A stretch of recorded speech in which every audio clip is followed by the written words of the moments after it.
Are you tired of Jira's default columns not matching your workflow? In 60 seconds, I'll show you how to add a custom column and make your board finally work the way your team actually does. All right, here's the plan. First, we're going to get into your Jira project and navigate to your board. Then, I'm going to walk you through clicking the plus icon to add a new column, give it a name that makes sense, and save it. It's quick and straightforward. So start by logging into your Jira account. You'll want to be on the main dashboard where all your projects are listed. I usually keep this tab open all day, so hopefully you're already there.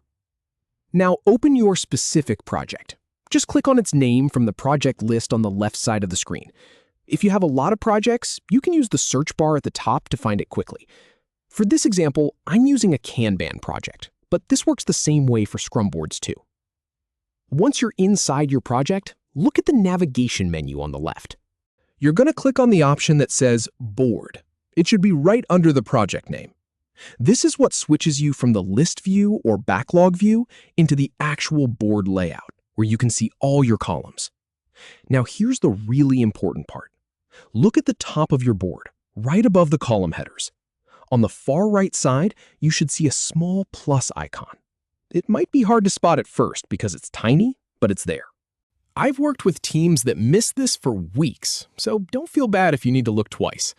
Go ahead and click that plus icon. A new empty column will appear right on your board. You'll see a text box where you can type the name. This is where you get to customize things to match your workflow. In my experience, teams often need columns like in review or blocked that aren't there by default.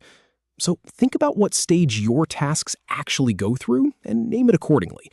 For this demo, I'll call it in testing. Finally, once you've typed your column name, you need to save it.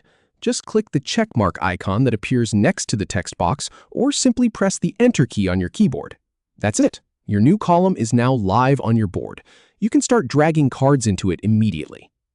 And that's how you create a custom column in Jira. Your board should now match your team's specific workflow much more closely. If you found this helpful, hit that like button and subscribe for more Jira tips. Thanks for watching.